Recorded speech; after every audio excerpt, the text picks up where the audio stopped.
thinking about the discussion today, I'll be talking about what we've done in the transit space, but really in many respects what we've done, what we've learned, is applicable to the medium-duty heavy cycle. And I think the real key difference, if you think about an electric car versus an electric bus or an electric delivery vehicle, the duty cycles are quite different.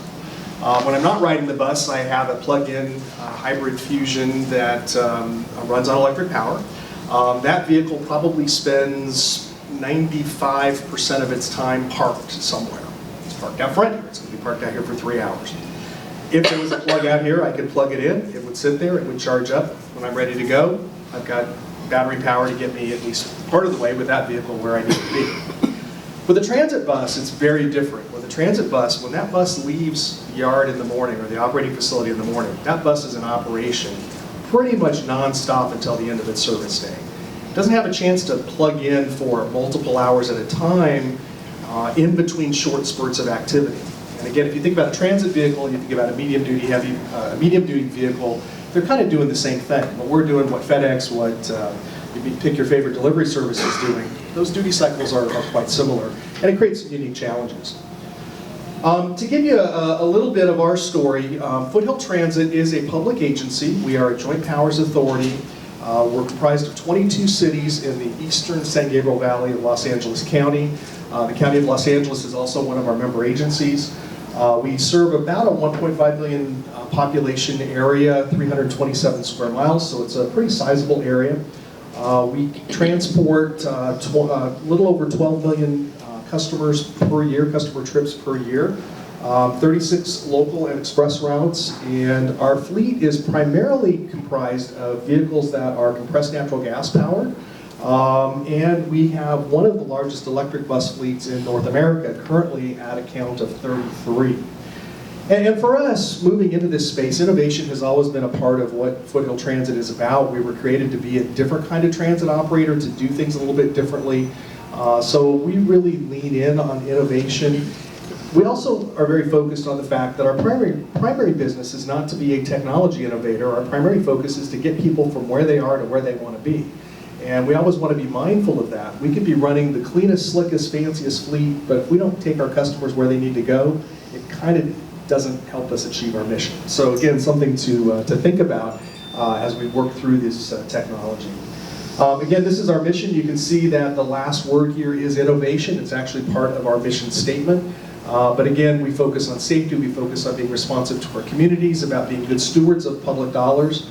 And in terms of economics, transit is absolutely a public service. Essentially 100% of our capital program and about 85% of our operating program is funded through the taxpayers in the region.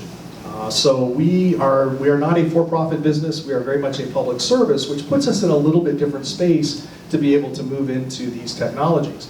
But again, we're very mindful that we are using those taxpayer dollars to accomplish a mission that has a benefit to the community. And again, our resources are limited. It's not that we have endless amounts of money. Trust me, if we did, I could do all kinds of cool stuff. But we have financial limitations and again have to be focused on what our ultimate mission is in terms of making things happen.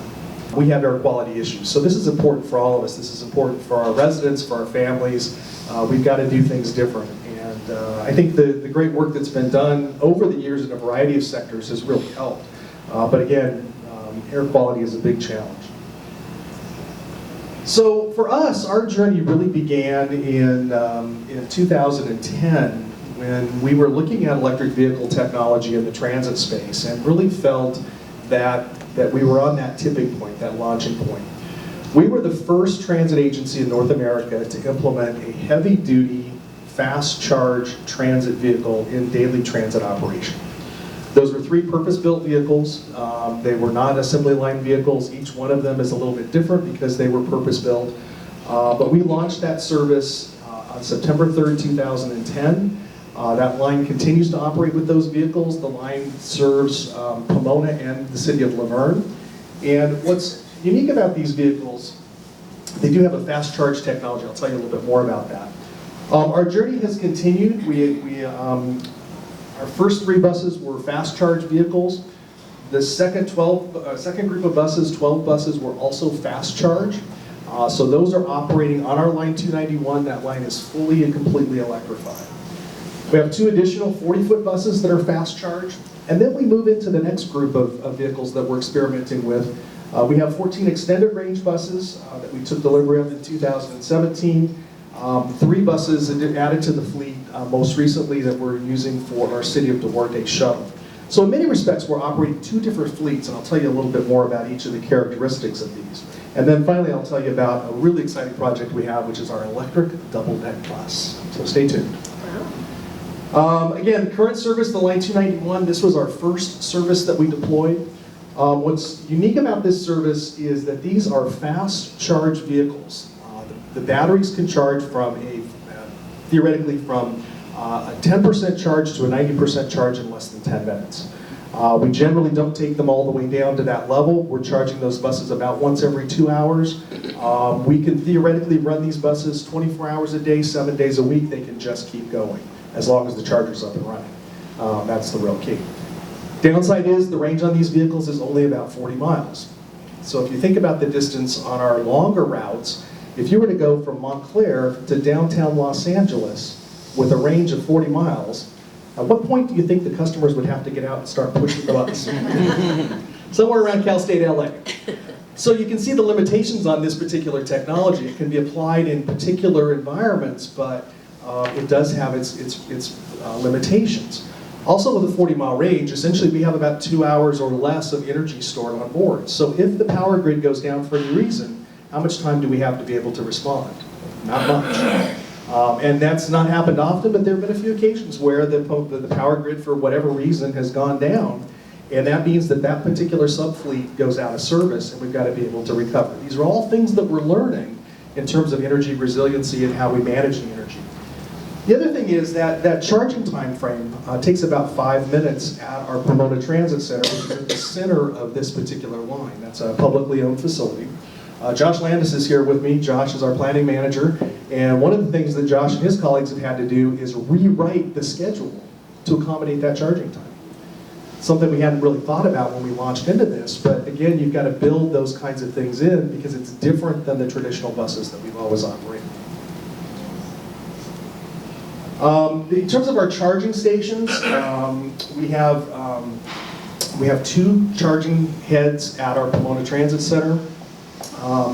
Generally, we've had great success. People say, well, what are all the challenges with the electric charging and the batteries? Knock on wood, the buses have been quite resilient. We haven't really had a lot of issues in terms of electric powertrain issues. They work the way they were designed to work. The chargers are expensive.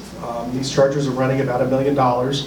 To support a fleet of 10 to 15 buses, you start adding that up across a fleet of 360 buses. That's a lot of investment that you have to add into in terms of capital program. The other thing is you've got to have the space. So at the Pomona Transit Center, that is a publicly owned space. It's owned by the City of Pomona, so we're able to put the charging equipment in place there. But if we had to put these street side, you're talking about private property issues, you're talking about right-of-way issues. Again, infrastructure becomes the real key. The next service that we're working on now is to electrify our line 280, which goes from the Azusa Gold Line station, cut south all the way down to the Puente Hills Mall. With these vehicles, the goal was to have a vehicle that could charge overnight and then run a full day's duty cycle. And I think when we look at the electric space, one of the things that we're really trying to figure out is there a way to be able to charge overnight and run a full day's duty cycle without having to do additional charging? I'd love to say the answer is yes, but it's not. Right now, we can get on a CNG-powered bus about 350 miles. We can do any route in our service with no problem with a 350-mile range. With the electric buses and the extended range vehicles, we're getting, I'll talk about nominal range in a second, but we're getting about 150 to 190 miles. That doesn't get the job done in terms of being able to run a full service day. Now, you'll see I've got a bullet up there, 251-mile nominal range. Well, what I've learned is that nominal range is sort of code for ain't never going to happen, at least in the current configuration. Nominal range means if the bus is on the test track and going 10 miles an hour with nobody on board and no stops and perfect ambient air conditioning, you can get 251 miles. Guess what? We don't operate in that environment. Does not happen. So you really have to look at what that operating profile is, and it really varies from route to route, which is another thing that we've learned along the way. I think that the key thing, though, that we're struggling with these extended range vehicles is how do we get the charging infrastructure in place to be able to get the power on board the vehicles, even to get that 190 miles. And our friends and colleagues at Edison have been key partners in helping us figure this out. This has really been the most difficult challenge. The electric buses are a challenge. The electric buses are the easiest part of the process for us. It's the charging infrastructure. How do you get the equipment on a space-constrained environment? How do we get chargers? This is a picture of our Arcadia operating facility. How do we get all the chargers in place to be able to charge these things overnight? And then how do we get through the entire service day? Still issues that we're trying to work through and trying to figure out, because it's proving to be quite difficult to make all that happen. Ultimately, this is sort of the vision of what we think and hope the future might look like, which is a canopy that has solar power perhaps on the top, with the charging infrastructure using some of the airspace above our facility to be able to have chargers and charge connectivity that comes down. Another challenge that we're facing in the transit space is, what do those chargers look like? Right now there isn't a common standard for chargers for transit vehicles. So if you have a BYD bus, you have to use a BYD charger. If you have a Proterra bus, you have to use a Proterra charger. And on it goes. So it'd sort of be like if you bought a Chevrolet and you could only fill up at a Chevron station. So if you pull into a Shell station, sorry, you're out of luck. The placement of the chargers is a real key. You have to have redundancy, and again, redundancy and emergency response, those kinds of things become very important. If the power grid goes down, we often play a role in terms of responding to natural disasters, those types of things. That's a real challenge. We're trying to figure out how to manage the energy. It's something we've never really had to do before, and it's a whole new skill set that we're going to have to figure out as transit operators. We hope that we will be the first transit operator in North America to deploy a battery electric double-deck bus. The prototype of this bus is actually on the test track in the United Kingdom. We had a chance to see that bus in operation. We expect that the first 2 buses will be delivered later this year and go into revenue service early in 2020. We're looking at this vehicle for a couple of things. Not only will it be electric, but also we're looking at it to really improve and change the ride experience for our customers. Because again, remember, our number one mission is to get people where they want to go, to attract people to using transit. So while the electric powertrain is certainly important and we're very committed to the environment, we're also committed to getting people out of their cars, which has a great environmental benefit. So stay tuned, but this is coming. We're starting with 2. We're going to, again, experiment with them. We're going to learn a lot from these vehicles, but we hope that we can expand that fleet as we go forward to really change the footprint of what we're doing. There's lots and lots of challenges. There's lots to be learned still. As it stands today, an electric bus costs 30% more and does 30% less. Great business proposition. Now one could say, okay, abandon ship, just forget the whole thing. What we've taken the approach in doing this, and we've done all along, is to say we've got to figure these things out. We've got to learn, we've got to experiment, we've got to figure out what makes the most sense so that we can get to a point that all of this really does come together. So again, what I always tell people, start small, expect the unexpected, and infrastructure is the key. Infrastructure is what is so critical in terms of moving this forward. The bus is the easy part. I'm not saying it's easy, but it's the easiest part of this whole equation.